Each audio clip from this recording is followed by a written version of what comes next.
Okay, awesome. We are live streaming on our Facebook page here at Red or Green Books. Welcome everyone to American Graveyard Podcast Live for May 2026.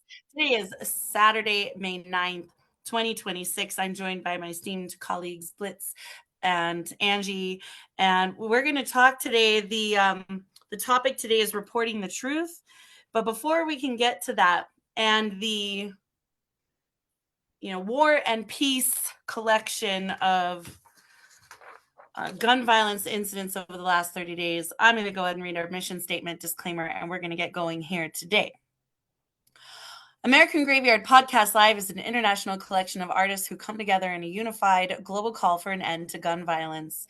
Each month, we will cover a different topic centered around gun violence. Give me just a sec. Okay. I'm trying to hang on. I'm going to keep reading this disclaimer, but I'm trying to turn Blitz's camera off. Blitz. Turn your camera. Okay, there we go. All right. Each month we will cover a different topic centered around gun violence. The podcast is composed of facts, opinions, personal stories, local and global news and events, historical information, and other such matters. We will list where information was obtained and do our best to ensure that citations are from reputable and true sources. This is a free speech, not a hate speech zone. Our disclaimer today. This podcast will discuss topics that may be graphic in nature and unacceptable for some audiences, especially children. The discussions may include firsthand accounts, videos, audios, photographs, articles centered around gun violence. The opinions and viewpoints expressed during the show are not necessarily the opinions and viewpoints of every host, guest host, special guest, Red or Green Books, or The Word is Right. Viewer listener discretion is advised. All right, so let's go today. I'm your host, Marissa Prada. Big shout out to Alexis Garcia, VexLex for the namesake of the series. You can grab your copy of American Graveyard Volume 1, as well as the art book, which is full color, on our website, redorgreenbooks.com, red, R-E-A-D. Volume 2 will be out this year. We're very, very excited. You can pre-order your copy on the website as well. You can get a bundle of the art book and volume 1 also on the website. And if you would like us to send a U.S. state senator of your choice anonymously a copy of the book, it is only $15 US to do that. Please do that through the sponsor a senator link on our website. Rules today: no hate speech, no bombing or misusing the chat. It's just us, so I don't expect there to be any issues today. Today's topic is reporting the truth. Last month, we spoke about the atomic weight of trauma, how gun violence and the trauma of gun violence continue to affect our communities, our children, the next generation, not just through trauma, but also through inspiration. And it was a very moving show. Next month, Saturday, June 6th, will be Stand Your Above Ground. So we'll be definitely talking about, you can guess it, the Stand Your Ground law and cases that have historically supported or been discounted by the Stand Your Ground law. So we're gonna dive into that next month. All right, so here is a list, right? So those of you who are not new to the podcast know that every month, from podcast to podcast, I keep a track in my notes on my phone of all of the incidents around the world and locally, and of course in the US, that are happening month to month. Y'all, this is what has happened since last podcast. And local news, right? News 13 KRQE sees the moments Albuquerque police find a body inside a trunk and arrest a teen accused of shooting him to death. There was the mass shooting at Chick-fil-A.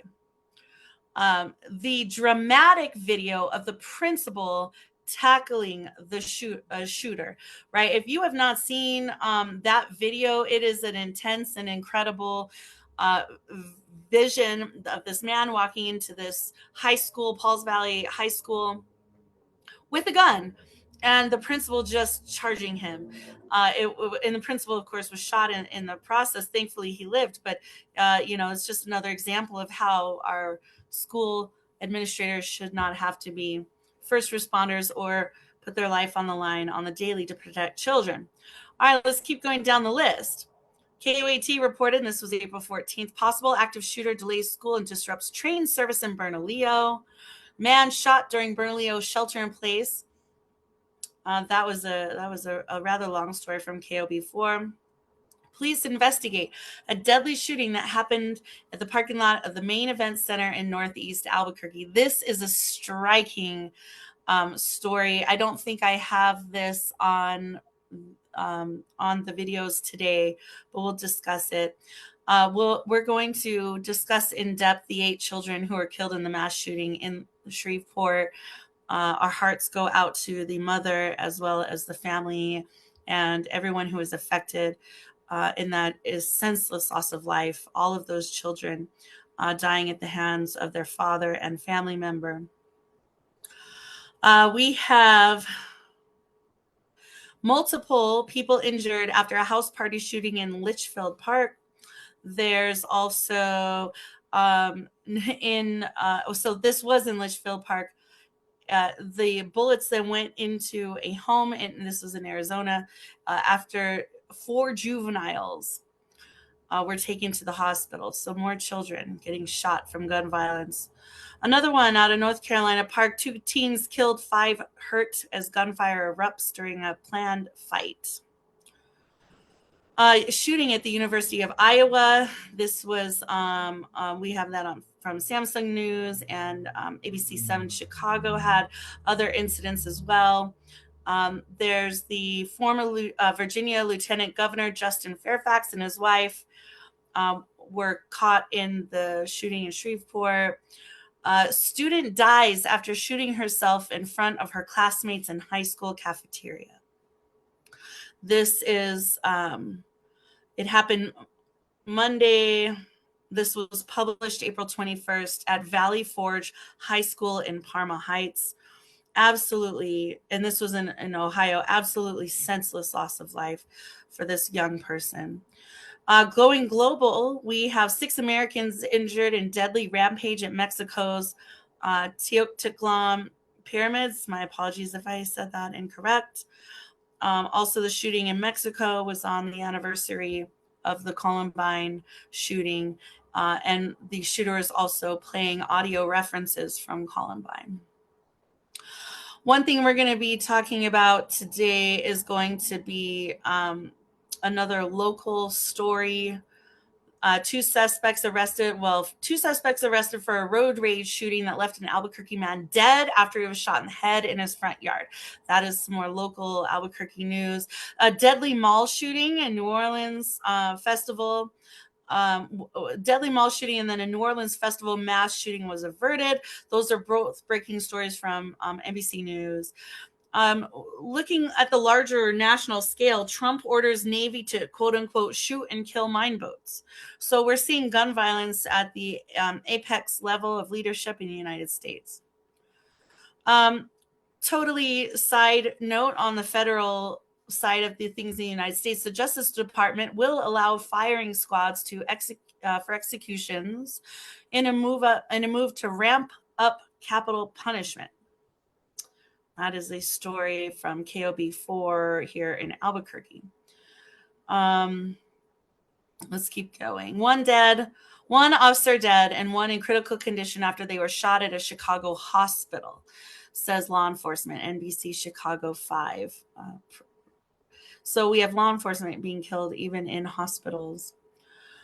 This is something we're going to talk about today. Local news from KOAT7.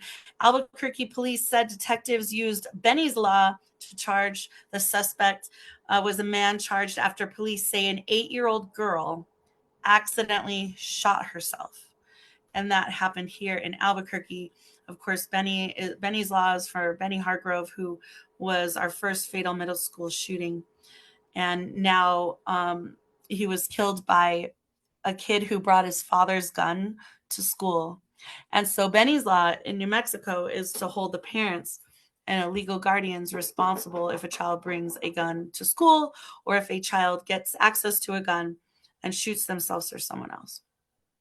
All right, here we go. Another one. Albuquerque police. This is by KOB4. Albuquerque police arrest the mother of 2 murder suspects after detectives said she helped her sons gather guns for a planned shooting. So the mother helped her sons get guns. This is local. It blows my mind. All right, another thing. Shooting at Oklahoma Lake party sends at least 13 to the hospital. And so this was May 4th, mass shooting at a lake in Oklahoma. A bunch of people went to the hospital. And then as we look at other things that are happening nationally, we look at the White House press dinner, the gunfire that erupted at that dinner, and Secret Service agents sheltered our leaders. Of course, one Secret Service agent was shot. Thank God he did not die. The bulletproof vest saved his life. That is what it's there for. Iran launches Iran is starting to launch, threatening the ceasefire. We're responding. So globally, internationally, there's a huge huge gun violence coming from the top down. Blitz, there was a man shot 5 people in Texas, killing 2 in a city north of Dallas, Texas. Blitz is in Fort Worth. He's very close to Dallas. And we had a shooting here at Main Event, which is supposed to be a family-friendly venue with food and games and things like that, and lots of kids go to it. And these young people were inside. They were told to leave because one of the staffers apparently, I guess, saw a gun in the bag of one of the guys. So they were asked to leave or escorted out. They were outside of the Main Event, and around 1:30 in the morning, some regular people who were leaving the event got into an altercation with these young people, and the young people just gunned him down in the front of Main Event. And so it's this just absolutely devastating story, because I've been to Main Event, my family's been to Main Event. To have additional gun violence, you never know. At least here, you never know if you're going to get into it with someone and they're going to just end you right there. Okay. And then the last thing that has come up since the last podcast is the manhunt for a Tennessee Special Forces veteran accused of shooting his wife. And then, of course, they found his body Wednesday. The local sheriff said most likely a self-inflicted gunshot wound. So, now you have people, kill their spouses, and sometimes there's no signs. Sometimes there's signs. But a woman, multiple people today we're going to be discussing, including the family in Louisiana, are no longer alive because of domestic violence, domestic abuse, domestic matters. And the last thing I will accept on this podcast is anyone to say that they should have married someone better. They should have known, they should have chosen a better partner. If anyone ever says that to me, they're going to be banned from the platform, because I guarantee you cannot know who your partner is when you marry them, and if they are going to kill you eventually or not. But we know that most domestic matters end in violence. And most of the time when spouses die, it's because of their spouse. All right, so let's jump into it today. Angie, do you have anything you'd like to bring up before I jump into the Shreveport murders? No, can you hear me? Yep, got you. Okay. Uh, no, I'm good. You covered everything. It's a lot. It's so much, right? I think like we could almost have this podcast every week and still have so much to talk about. I'm going to go ahead and play this clip. It is it's on YouTube. It's titled 8 Kids Killed in Mass Shooting in Shreveport, Louisiana. This is by CBS News, and this was published 2 weeks ago. So if you're wanting to know where to find the things that we are going to share with you today, you can find it on YouTube. All right, here we go. I'm going to share screen.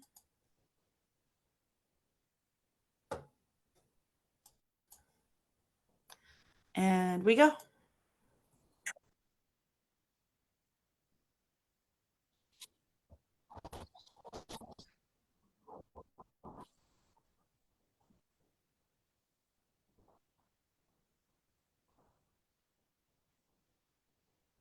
After he stole a car at gunpoint and led them on a chase. 2 women and a teenager were also shot, but they are expected to survive.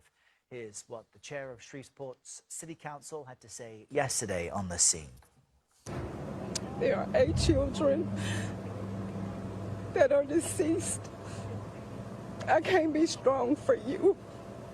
I think about the mother and what this family has lost. I think about this community and what this community has lost. And I don't have the words to give you, and I'm sorry. Very tough to hear that. We're joined now by CBS News law enforcement contributor Rodney Harrison. Rodney, good morning to you. This is absolutely heartbreaking. It makes no sense. But help our viewers try to make sense of what investigators can even do next. How do they process such a horrific event? How do they protect the investigators and detectives from not being traumatized from something that's obviously extremely traumatic? Yeah, so good morning. And yes, horrible and a tragic incident that occurred out in Louisiana. But there are some layers of steps that need to be done next. And the first thing is taking a closer look at how Mr. Elkins got a gun. And they're going to be working with their federal partners, ATF, to try to trace how the gun got into his hands. We all know that Louisiana has less restrictive gun laws, but you need to take a closer look at, did he have a permit and how he became into possession of this firearm? Second was, is there any domestic violence history that happened here in the past that the Shreveport Police Department could have maybe identified a little bit sooner that could have possibly caused this incident from happening? You know, they have 450 sworn members within the police department. They do have a domestic violence unit. Were there any domestic violence visits during the last couple of years? And mental illness is going to be a big part of this investigation. Was he suffering from long-term mental illness, or was the unfortunate incidents that were going along with him and his wife cause him to snap and commit this horrible, tragic incident? And it also highlights a disturbing fact in America where guns in the household are more likely to be used on family members than on an intruder or a stranger. What kind of wake-up call should this be? And I'm wondering if mass shootings against family members is common at all, especially when it comes to people's own children. Yeah, so you take a look at a couple states, New York, California, they have these red flag laws that allow law enforcement agencies to retrieve firearms from individuals that are gun owners that may be going through a certain situation or may be involved in some type of incident that allows the law enforcement agency to retrieve those guns before an incident like this occurs going in the future. So there are things that could be done. It's going to take some federal oversight to take a closer look at what can we do to make sure that these firearms are not getting in the wrong people's hands, especially maybe through mental crisis. Yeah. Rodney, thank you so much. Appreciate you joining us on. Okay, so you know, it's just an absolutely tragic story. The mother lived, right? And I'm a mom, Angie's a mom, you know, Blitz has a mom. And so, you know, the thought that all of her kids are gone and she's going to wake up in that hospital and someone's going to have to tell her, and she's going to have to leave the hospital and go back to a life that doesn't exist anymore and bury her kids. And that family will never, ever be whole again. And, you know, I think it's interesting how they talk about, you know, that there are less restrictive gun laws in Louisiana, and that households with guns are more likely to have the guns used on the family members. And they bring up good points, right? I mean, this is why we should have federal red flag laws, because if there's a history of domestic violence or if there is a history of mental illness, then the guns could have been removed from the house by law enforcement. Otherwise, you know, he says, well, what's law enforcement doing? There's 450 police officers, but it's not law enforcement's problem. I guess not problem, but it's not law enforcement's fault when the laws are so lax that cops cannot go and take the guns away. So if law enforcement has no jurisdiction or no way to remove a gun from a house, then it cannot be their fault. It's completely unfair to say law enforcement needs to do more. The federal government needs to do more. The state governments need to do more. And I think that that starts with having more restrictive gun laws across the board on a federal scale. But you also cannot just discount every mass shooting and say, oh, well, it must have been a mental illness, because people don't understand. Like, even if there was no history of domestic violence in that house, it could still happen, right?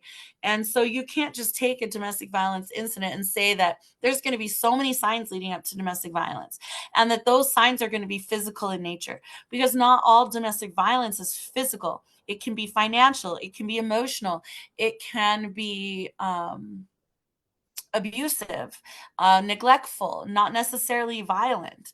So domestic violence and domestic abuse is not always physical. It's really, really important to understand that just because someone shoots up their family does not necessarily mean there were pre-warning signs. But certainly, if there were, those guns should have been removed from the home. And law enforcement should have had a law or a way to do that. And the mother should have had the ability to seek protection from the courts. And if none of that was able to be done because the laws are too lax in Louisiana, then the fault lies with the state and the lobbyists for guns and the people who sell the guns. And I will not accept the bullets. The guns don't kill people.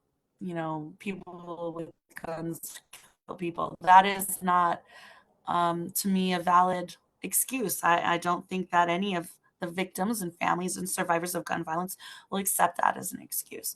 I'll open the floor to see if anyone wants to discuss the Shreveport tragedy. I have two things on that one. First thing, my heart totally goes out to that mom. I lost my son in 2023, not because he was shot or anything. He had an asthma attack and died because nobody was with him and he couldn't get it together. A loss of a child is a loss of a child, doesn't matter how. And it hurts for her because she lost all of hers. And when I heard it, I wished I could have just reached out to her and just lay hands and pray for her, because she's gonna need it. There ain't nothing nobody can do to help her on that one, and I can tell you that from experience. First thing. Second thing is that mental illness. Okay, I suffer with bipolar. I know I'm nuts. I understand that. But there are people who don't know, because mental illness doesn't always pop up like you're acting really weird. Sometimes mental illness is hidden with all the things. It looks like one thing and it's something else. You can't always tell when a person is especially men hold their stuff in until they snap. They may not have been violent. They may not have had any indication that something was wrong with him, and he just snapped. Me personally, I will not get a gun. Tennessee is an open carry. I don't even have to have a permit, and things are getting really bad here. But I refuse to get a gun. I know I'm mentally unstable. I would shoot first and ask questions later.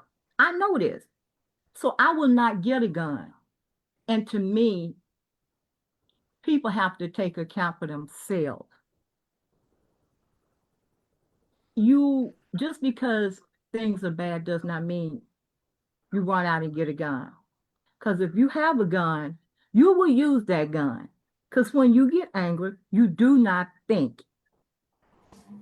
And that's to be a responsibility partly on everybody. If you know you got a quick temper, why are you going to go buy a gun?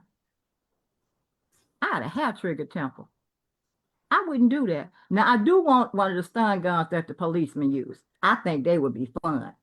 But as far as me using a real gun, no.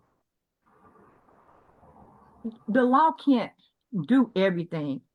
Sometimes people have to take responsibility for themselves. And I know that's asking a lot. That's all I got to say. It's so true.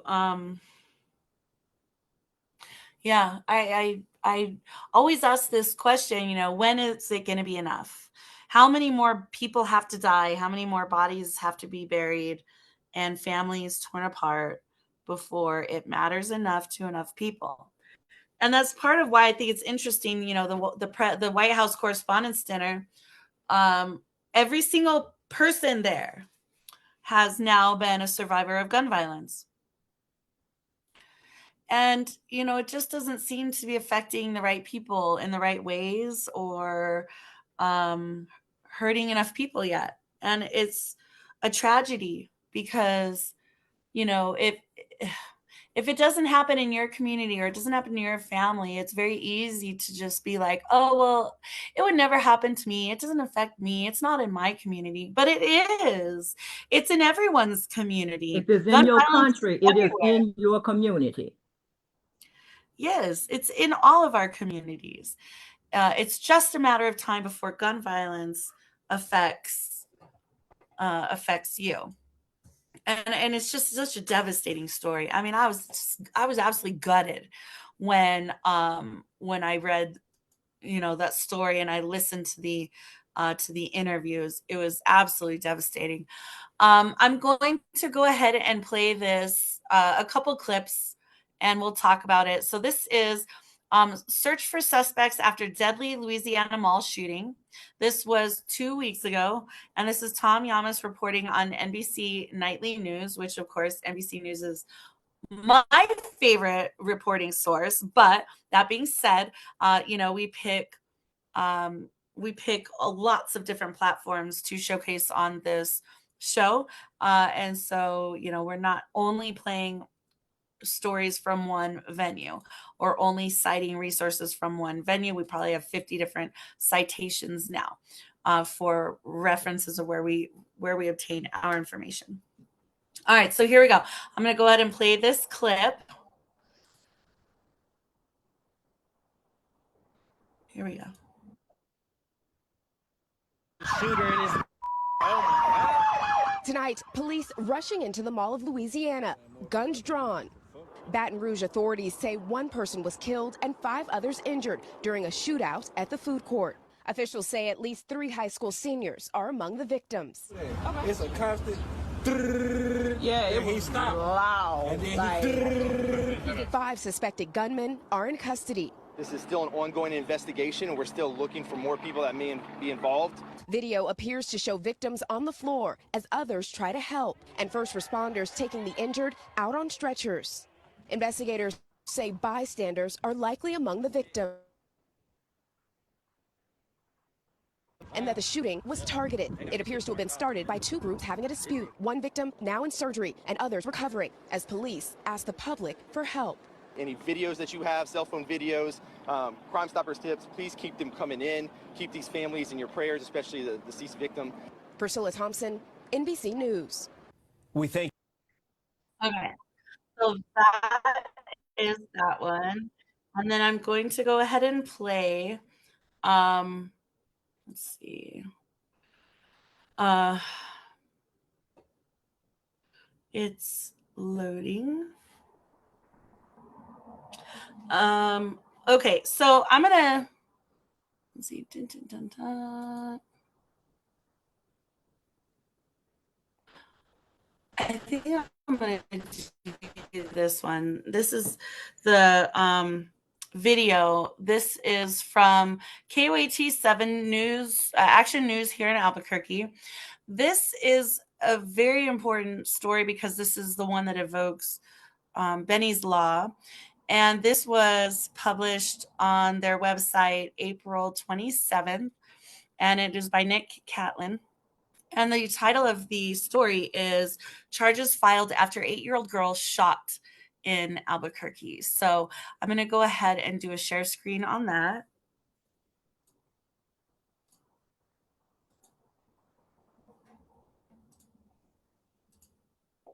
An 8-year-old injured after playing with a gun left on a countertop.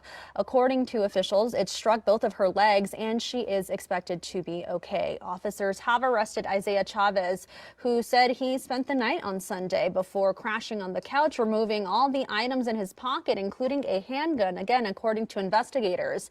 Detectives have charged Chavez with Benny's Law. It holds adults responsible for a minor negligent access to a firearm.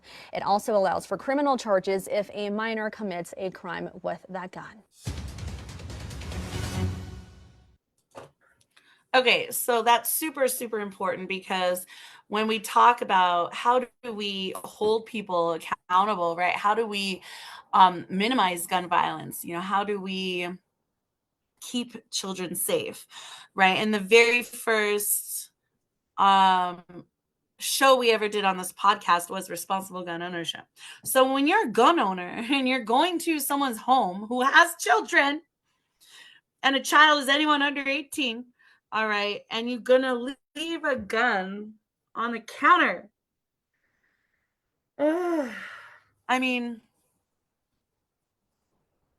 this child is lucky to be alive. This child, thank God, didn't shoot anyone else.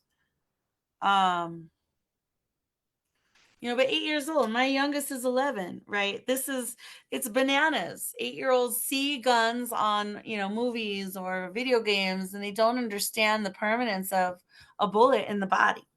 But now this little 8-year-old girl has felt the full metal jacket. And, we have Benny's Law for a reason. And may he rest in peace, of course. So I'll open it, Angie, if there's anything you want to talk about.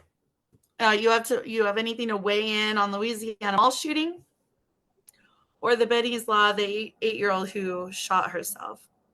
The 8-year-old that shot herself, the person that did it, okay. One, if they're not used to being around a kid, they may have forgotten and put it out.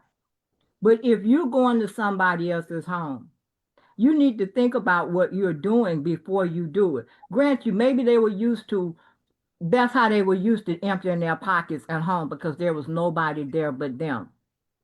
But when you stay at somebody else's house, you need to be aware, number one. And number two, if you were drunk or high and didn't know what you were doing, you shouldn't have had a gun anyway. So that person, you need, as an adult, you have to be, and once you get old enough to buy a gun, you still need to be responsible. I don't care if you're 21 or 221. If you got a gun or any type firearm, you need to be responsible. And that was totally irresponsible. And I'm thankful that little girl didn't die. Yeah. Because dead accidentally ain't but dead. It's absolutely devastating. I remember learning about guns when I was a child. We didn't necessarily, so my dad never had guns, but oh, here comes Matt Conley's coming in the room. But we knew not to play with guns, right? But when you are 7, 8 years old, right, and you kind of have this philosophy of guns being like something you see in the movies or something that's not super dangerous. And of course, children are naturally curious. Hey, Matthew. So we're talking right now about the 8-year-old who shot herself here in Albuquerque, and the owner of the gun being arrested via Benny's Law to be able to hold the gun owner responsible for leaving the gun on the counter in which the child was able to access it. Other things that we have, we talked today about the family, the children who died in Shreveport, the teens who got into the firefight at the Louisiana Mall shooting and were shot. And we have a few other things to go over today. But hi, how are you? Do you have anything you want to add in on those topics we've covered already as we move to the next thing? No, I'm still getting my bearings a little bit because I was running late. Things were kind of crazy, but I'm here now. So it's going to take me a minute to gather myself. Okay, so I'm going to go ahead and I'm going to share these two videos because it's two more local news stories. A lot of gun violence is happening in Albuquerque this month. But then I do want to kind of round back to the White House Correspondents' Dinner shooting, and we'll kind of wrap up with that today. So let me go ahead. I'm going to share this screen. This is from KOB4 here in Albuquerque. And I will give you the deets on it. Let me go ahead and let it pull up again. Okay. This is from May 2nd, 2026. The title is APD Arrests Mother for Helping Sons in Old Town Murder Case. I'm just going to read it because when I tried to pull up the video on here, it wasn't working. So I'm just going to kind of read this article real quick. Albuquerque police arrest the mother of two murder suspects after detectives said she helped her sons gather guns for a planned shooting. Albuquerque Police Department charged Latasha Hicks, 44, with conspiracy, accessory, an open count of murder, and abandonment or abuse of a child in the April 7th killing of Gabriel Montano. Police said Hicks is the mother of Xavier Torres, 22, and John Gonzalez, 19. Detectives had already charged and arrested both men in Montano's killing at Hicks' home on April 7th near Don Gaval Loop Northwest. Torres and Gonzalez told detectives they shot Montano in self-defense. Detectives said the brothers called Montano to the home, even though they knew he would be armed. And so the video is supposed to show the brothers armed, arguing with him, Montano did not have a gun in either of his hands. The detective said Torres pulled a gun from under his armpit, stepped back as Montano reached for his crossed body bag. Police said Torres fired once and missed, then fired again and hit Montano in the face. Detectives said Torres and Gonzalez then fired repeatedly as Montano fell, and Gonzalez kept shooting after Montano was on the ground. After arresting the brothers, detectives kept investigating the shooting and claims that Gonzalez was selling guns on Telegram. Police said investigators found text messages and social media posts that showed Hicks had been taking guns for his sons to use and conspiring with them before the shooting. Detectives also said Hicks lied about the home surveillance system and told them the shooting was not on video, but investigators recovered video of the shooting. During a search of the home, investigators found a black backpack with extra gun magazines, handguns, and other gun-related items. The search of Torres' vehicle found a shortened 12-gauge shotgun. Police also found a Glock handgun in the children's bedroom. Detectives said the investigation continued after the arrests. So that is a lot of one of the things that's been happening. And then the other one that we'll talk about today is from from KRQE 13. This is an article they wrote, and it's dated May 6th, updated May 7th. The title is Heartbroken Family Remembers Man Shot and Killed Outside of Main Event. So I'm going to go ahead and share that screen and play that video. And if anyone's ever gone to Main Event or gone to places that are supposed to be family-friendly places, to have this happen, it could have been anyone. I want to make that very clear. This could have happened to anyone. Here we go.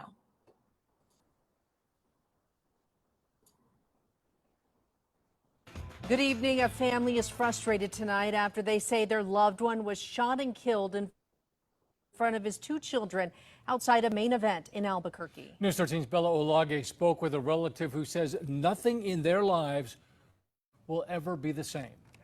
A heartbroken mother facing a new reality this year. Every Mother's Day, he would text me, Mom, happy Mother's Day, I love you. Describing the pain of what it will feel like this year to not get that text. Very hard. Very hard. Sylvia Salazar says she's been Isaiah Jackson Herrera's foster mom since he was 12 years old, remembering the 28-year-old's character and heart. He was so joyful. He was funny. He was really funny. He was one of those persons that make you laugh. Jackson Herrera was shot and killed at Main Event on Pan American last month.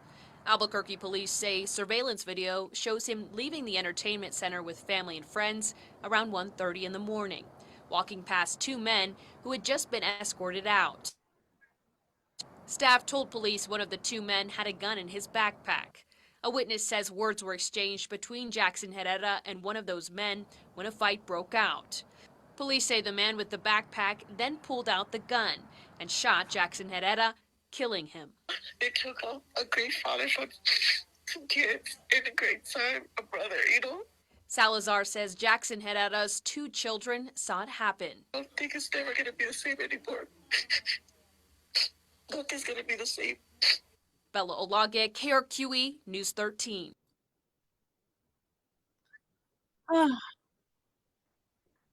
Okay, so yeah, the 17-year-old and the 21-year-old were arrested for the shooting. So it's, it's such a senseless loss of life, and his children were there, right? And then now to find out there's all these other things that are happening. I mean, you can't get into it with anyone in Albuquerque because it seems like everyone's packing, and I don't really understand why, because we have laws on the books. We're a pretty liberal city. But there's such an undercurrent, an incredibly strong undercurrent for pro-gun here. And until those things change, we're going to continue to see gun violence at an epic scale from some of our youngest people, right? My oldest daughter is 16. This was a 17-year-old shooting a total stranger in front of his family because he was a coward, couldn't discuss it, couldn't talk it out, had too much ego, too much pride. I don't know what it is, but young people think that there's no consequences. And again, here's someone who's going to bury their son, and the whole family lost their dad. So I'll open it up if anyone wants to discuss the mother who bought the guns or the shooting at Main Event. The mom, or not, maybe the mom didn't necessarily buy the guns, but she helped to gather and supply guns. There are not a whole lot of good words you can say about a mom that would do that. I mean, why would you? All I can say is you don't love your kids much if you will put them in harm's way like that, because it could have turned out the other way. Her kids could have gotten hurt. If she wanted it done, she should have done it herself versus including her kids. And yes, I think she should be incarcerated forever. Benny's laws is definitely gonna maybe be able to come into play here too, because if she supplied the guns and one of them was underage, then she could perhaps definitely be brought up on charges, not just accessory, right? Matthew, do you have would you like to chime in? Well, the thing that I totally agree with what Angie just said, for sure. And it seems like in America, most people are disconnected from how dangerous guns are and what they can bring. And right, it seems like lots of us have been telling lawmakers this, and it's not changing. And for me, one of the things I think is because I'm not a gun fan, I just assume everyone is carrying a gun. I just assume that any place I go to, I could be shot randomly, or if I say the wrong thing to the wrong person at the wrong time or something. And I wonder how much businesses are aware that there are people out there who are like, I'm just not going to go out and spend my money at some of these places or any of these places, or I'm just going to reinvest in cooking at home and streaming services for my entertainment.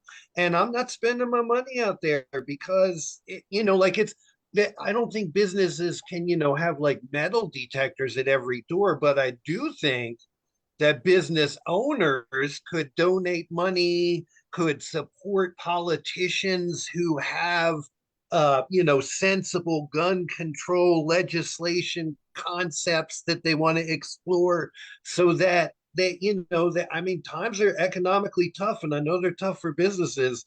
Maybe if they help support pro gun control politicians, their spaces might get a little bit, it might have some effect. I don't know. Yeah, That's my thought. we talk about the gun lobby, right, being super powerful, and the NRA being very powerful when it comes to government and legislators. And we do talk every now and then about, remember when the Attorney General took on the tobacco lobby Yep.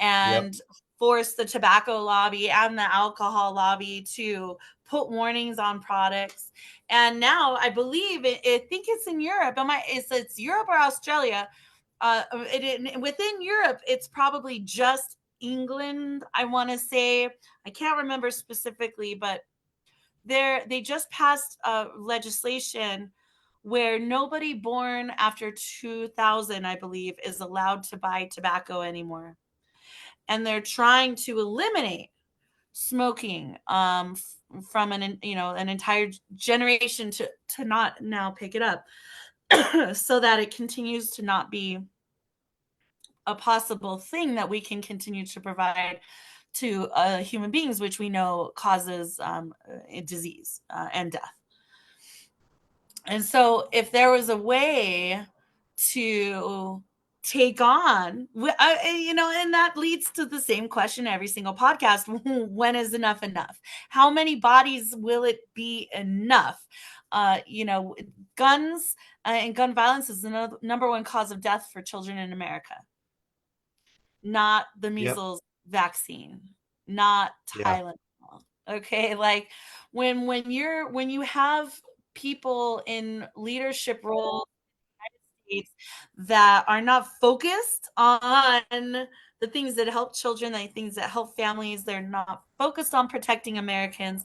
And then they're leading from the front violence in other parts of the country using words like shoot them up, end them, you know, um, uh, kill them Yeah, all. there was the Caroline Leavitt before the White House Correspondents' Dinner was like shots Oh, will it'll be be, fired. I was like, we're at the part of yeah, the movie where random slogans are like predictors of the future.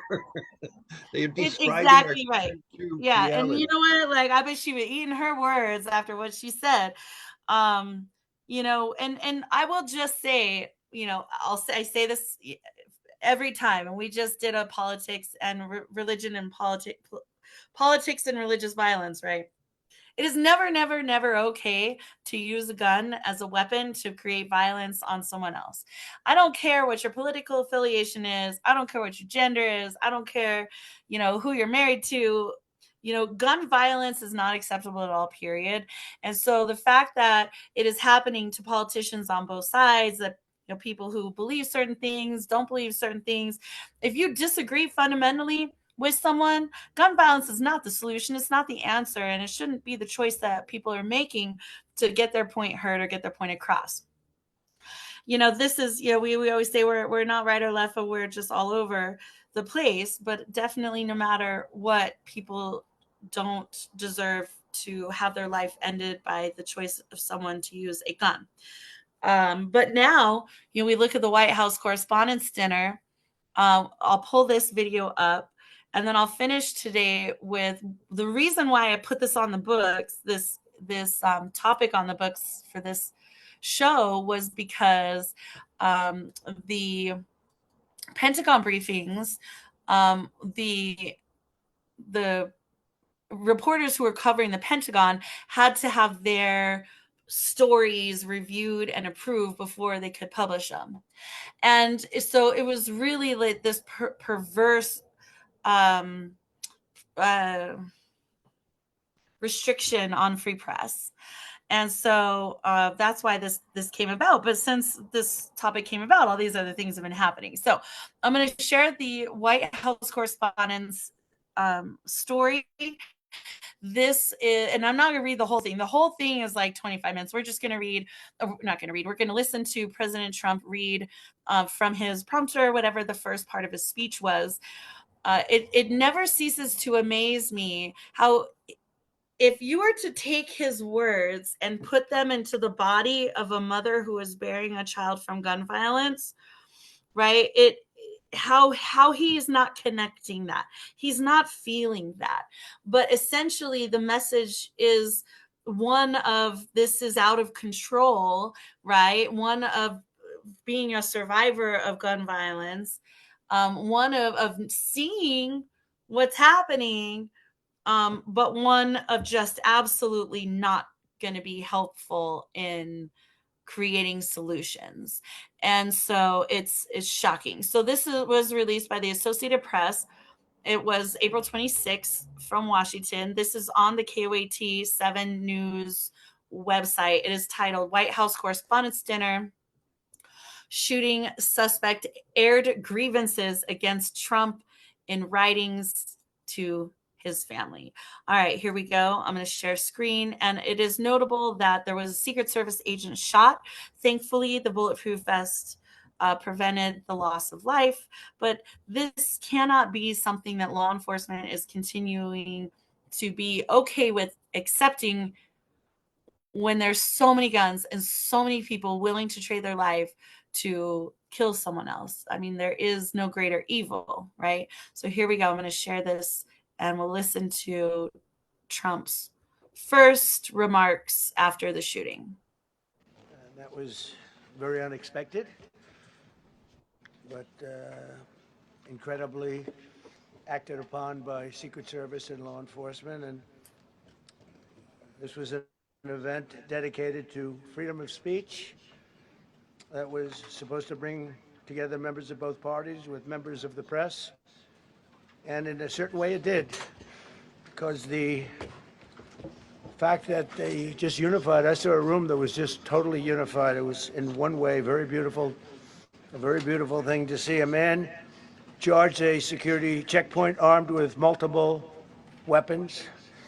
And he was taken down by some very brave members of Secret Service, and they acted very quickly and have just released, for purposes of transparency, clarity, I've ordered it to be put out. You probably have it by now, put out on Truth and put out on many of the platforms. A tape showing the violence of this thug that attacked our Constitution, and also showing how quickly Secret Service and law enforcement acted on our country's behalf. Really did a great job. One officer was shot, but saved by the fact that he was wearing obviously a very good bulletproof vest. He was shot from very close distance with a very powerful gun, and the vest did the job. I just spoke to the officer, and he's doing great. He's in great shape. He is has very high spirits, and we told him we love him and respect him. And he's a very proud guy. He's very proud of what he does, Secret Service agent. And we looked at all of the conditions that took place tonight, and I will say, you know, it's not a particularly secure building.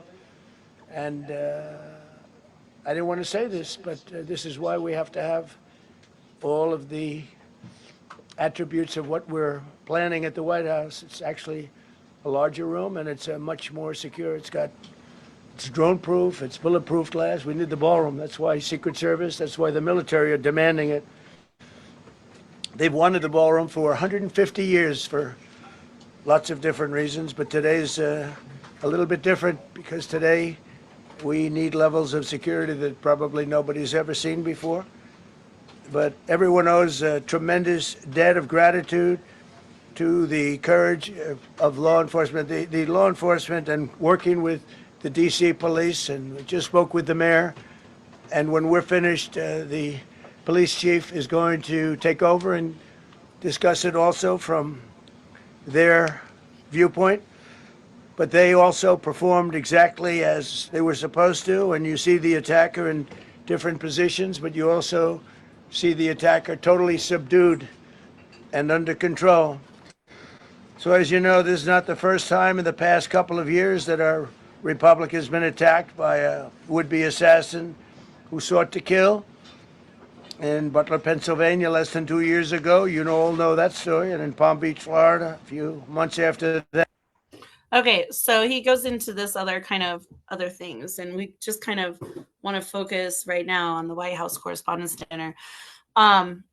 He says his attack on free speech, right? Which I think was very interesting that he said that, because, well, it's not attack on free speech. It's the White House Correspondents' Dinner is supposed to be celebrating free speech, right? And this next clip that I'll show you is exactly the opposite of what the White House is trying to do. So it's kind of caught in this little quagmire of say one thing, do the other. But it was interesting. And before I open this next one, I want everyone to think about this and think, because I have this like philosophy, or not necessarily philosophy, but it's this thought process. And I might be totally off base, but it seems like after every single one of these incidents of violence that involves the White House, that it's a bunch of patting on the back and, champion, we're so courageous, we're the best. And, shaking hands and like applauding one another, right? It seems to be this, they're so well deserved of this unbelievable immense courage. But in my opinion, they shouldn't have to be placed in these situations. Like, it almost seems like it's an exploitation of the violence for self-gratitude.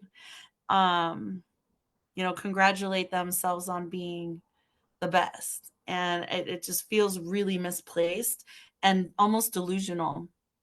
Like it's not, I don't know. Anyways, so the last one I'm going to show you, and it has to do with journalists in the White House, and then we'll kind of talk about this before we end today. This is on YouTube from Euronews.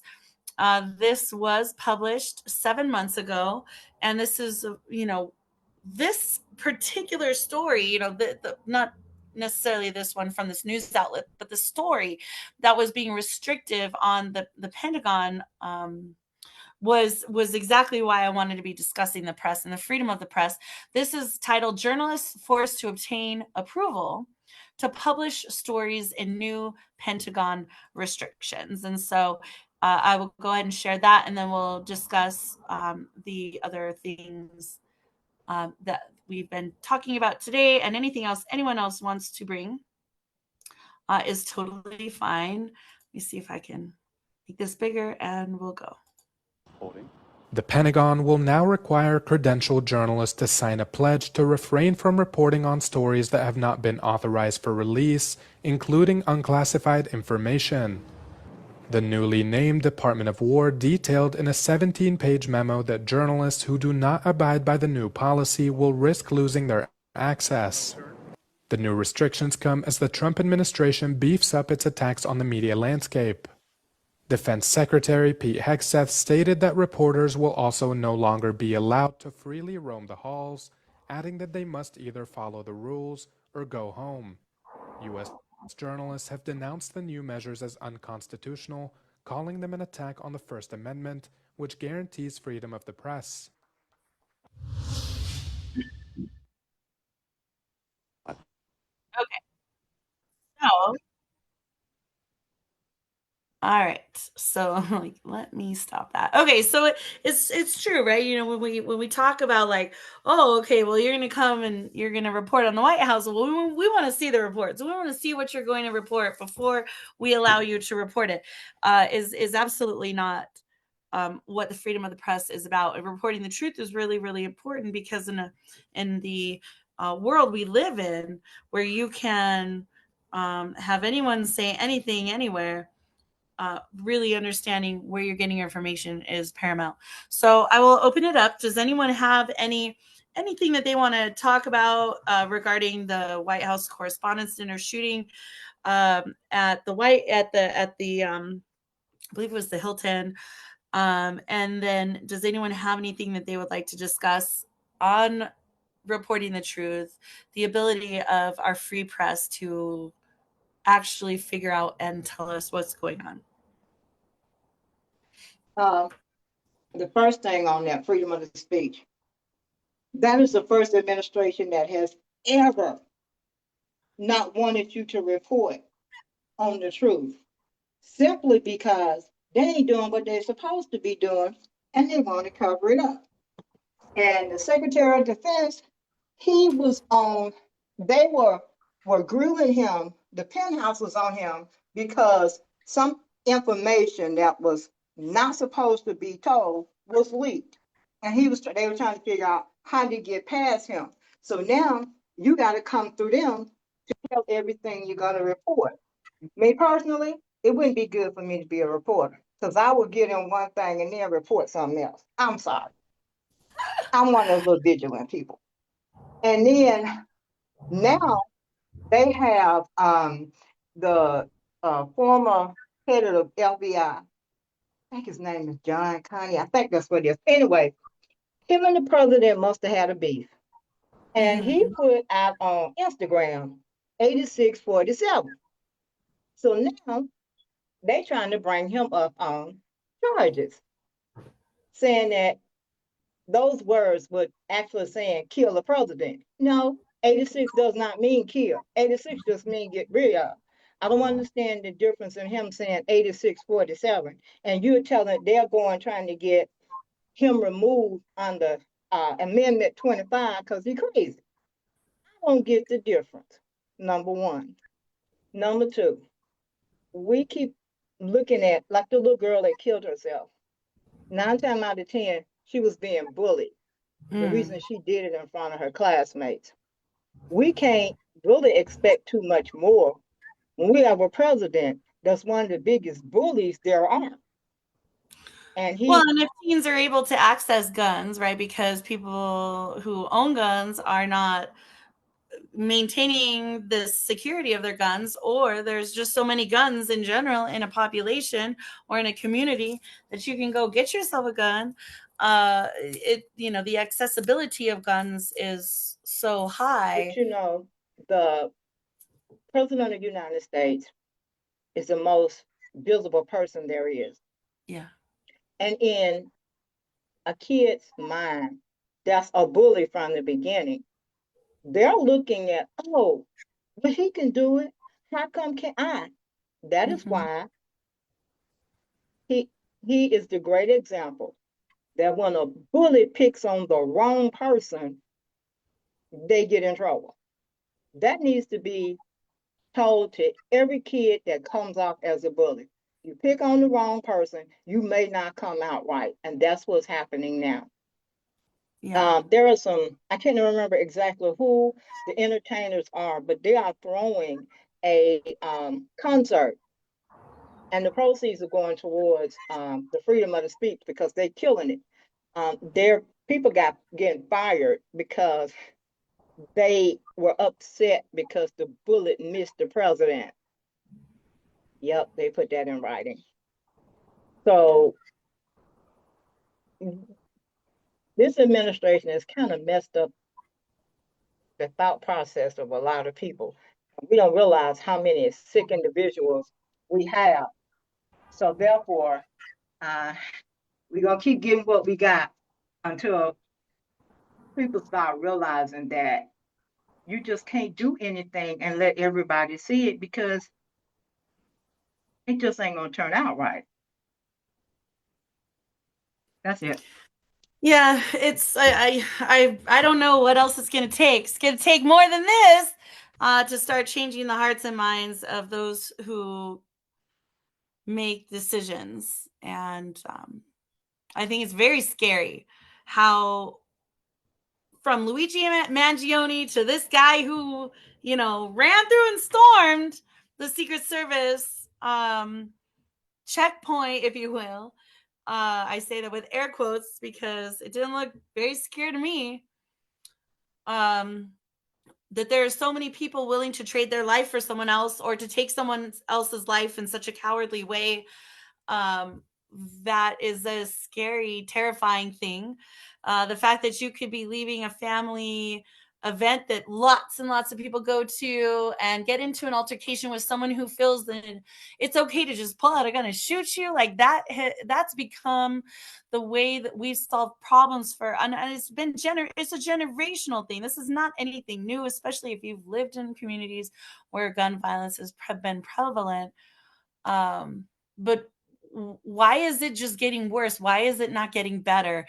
We really, really, really need to do something about this, because if we continue to not do anything, we'll be back again next month talking about this with a litany of other gun violence. Matthew, did you want to talk about anything or reflect on anything that we have discussed today? I've been appreciating the discussion. I don't know the answer to why it seems like it's getting worse, except my guess is that there's probably even more guns. I mean, just over time, just the amount of guns that keep flooding the system just build up and getting traded around, and people can build their own and that sort of stuff. So that's the only thing I can imagine. I mean, I think that the attitudes that y'all are identifying are like a key part of the puzzle. Angie talking about, bullies, and now the head of the country is a bully. And, you talking about parents that aren't careful with their own guns and maybe kind of encourage these sorts of behaviors. And then, we've got people that, calling themselves the Secretary of War. And I mean, it's such a dangerous, it's such a terrible, terrible recipe it's being cooked up in the United States. It's tough to navigate. And what's fascinating to me is that, with all these quote unquote executive orders or these unilateral decisions being made by the White House to go and invade countries, and essentially they're acts of war. Let's be real about that. Without permission, the country absolutely has the ability to protect children and to really, really fix this gun violence epidemic. But when the rhetoric from the top down is, we're going to kill all of them, we're going to bomb them, we're going to wipe them out, there'll be nothing left. When the rhetoric from the top down is violence, it makes it very difficult to stem the tide of inspiration for continual violence. And it's not just in the United States, it's all over the world. We're seeing it more and more happen in places where it historically hasn't happened. And I think that this is a really momentous problem, and it's like a snowball. It's gaining more and more strength and momentum and volume, and so it continues to just make things worse and worse and worse. We're not seeing things shift to healing, to stopping the death, to plugging the hemorrhage of dead children. We're not seeing change. And so if we can't see change, if things are not stopping, it's going to continue to move forward, and I think get a lot worse before it gets better. But with all of the lawmakers who've been affected by gun violence in the last year, and the president himself multiple times, if nobody is willing to step up, make changes, make hard decisions, take a good hard look at America, You I will have be a back. question. Yeah. Don't you think it's kind of strange that as many times as Trump has been shot at, Secret Service never caught it before it happened? Well, I mean, so I'm not a Secret Service agent, right? I'm not an expert, but No, what I'm saying is versus every other president, they were I don't think the country was ever really as desperate or in such a dire circumstance as we have been now. And I'm not blaming COVID, but I know COVID changed a lot of things for Yes, people. it It did. connected people like never before from all over the world. It allowed terrorists and I'm sure cells in different, places of radicalism to take a foothold in the United States like never before. People found inspiration in things because people were more connected virtually. I don't know if this is a fallout from that or not, but the Secret Service, they have never had to deal with things, I think, on this level like they've had to deal with right now. And the fact that there has been no loss of life in the White House is probably a testament to all of the precautions that they're taking, because what we see is probably only a fraction of what's happening, and we don't know what we don't know. And so it's easy to say, like, how come the Secret Service can't, stop all of this? But at the end of the day, they're a bureaucracy like everyone else. They're limited like everyone else. And it goes back to my age-old question every time, just about in this podcast. When is law enforcement going to be sick and tired of gun violence? When are their families going to be sick and tired of gun violence? That Secret Service officer who was shot, thank God, the bulletproof vest, where's his family? Where's his mom, his wife, his brothers, his sisters, his kids? Where's the outrage from the family of these law enforcement officers who have to go into the line of fire? And why are those law enforcement, not just the families, but When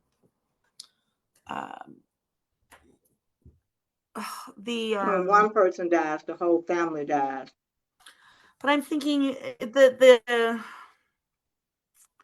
oh my God, I'm having such a brain fart. The collection of law enforcement, the protects the law enforcement officers, the union, where's the law enforcement officer unions, and why are they not backing and supporting that the communities be safer to send their law enforcement officers into? As much, quick piggybacking on what you just said about the families, as demented as Trump is, if somebody was to kill him, even though when Mueller died, he made the statement that he was glad he was dead, which outraged a lot of people. Even if everybody would be glad that he was dead, he still has a family. And the way his death affects non-family is not going to be the same as it is if it affects his family. His family is still going to be hurt, and they're still going to feel that loss. And that's one of the reasons there should be a little bit more protection. Even though I think he's a mentally deranged person, I just don't. I'm serious. I do. Well, I think, like, if the leading cause of death for children in your country is gun violence, and you're going to go perpetuate gun violence around the world, I do think that there's a disconnect, right? When Disconnect. Yeah. There is no disconnect. It just don't exist. Yeah. If you listen to him, there's he's narcissistic. If it isn't about him or isn't going his way, it doesn't work. That's why there are so many lockdowns. If you say something bad about him, he'll just have you fired. He met with the prime minister of Germany because publicly in this conference he goes, Iran is making the United States look like a fool. So now he goes, I'm going to take 5,000 armed people out of Germany. Okay. And if you pay attention, all the other countries are banding together around us. And if we're not careful, we're going to be the ones on the tail end and needing help. All because he's deranged. It is bananas. But I will say gun violence has been a problem in this country for a really long time. It's not just been this administration, but I definitely think that this administration is part of what is fanning the flames and making gun violence so much worse of a problem than it should be, and is not going to do anything to fix the issues. That's So right. we You know, any other president, and many of them I have disagreed with, but any other president would be like express sadness and like despair and be like emotional and real and would be like, we gotta do something to save more lives and to have less gun violence. And this dude cannot pull it together. And it is like it's an unusual whatever mental thing he's going through, that he doesn't have even the most basic sense excuse me, basic sense of like um uh of empathy or sympathy or like caring. It's such a big divide between what our presidents have displayed, whether we appreciated them or not in the past, and this particular dude. Well, I mean, it's almost like when there's a gun violence issue that they're able to reward themselves, right? And this is a little bit of what I was alluding to, like how I feel about it is they look forward to the next time it happens, because then they can brag about how awesome their response was and how um proud they are. They're very proud to have these people around us doing things, and it was a beautiful thing. It unified all of us, right? I mean, to take such a tragic thing and say, well, it unified us, it brought us all together, and we're surrounded by these brave people. Like it's like an opportunity to pat themselves on the back and say how awesome they are. But it's not awesome. There's nothing courageous about putting your life on the line unnecessarily for someone who will consider it a win for him. It's not. It's not good. You didn't do a good job unless you're proactive, not reactive. That's not a good job. And he calls the guy who bombarded the quote unquote, checkpoint a thug. And I can't help but think, like, what have you been doing around the world? You've been doing the exact same thing, just in other countries. And so, how is that not thug violence? And that's why he says we have to have a secure ballroom. He said, we need levels of security no one's ever seen before.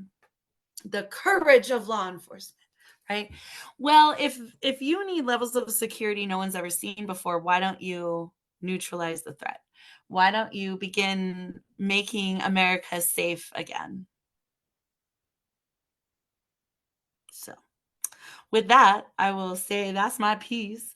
Does anyone else have anything else they would like to add before we wrap up the show today?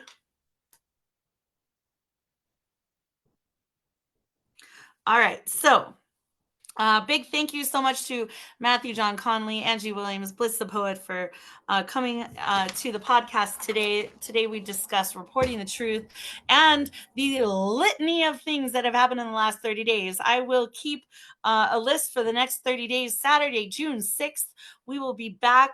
Our topic is stand your above ground. So we'll be talking, of course, about the stand your ground laws, those who have been exonerated and those who have been able to be charged revolving around Stand Your Ground. For those who don't know what that is, you need to come to the podcast and educate yourself.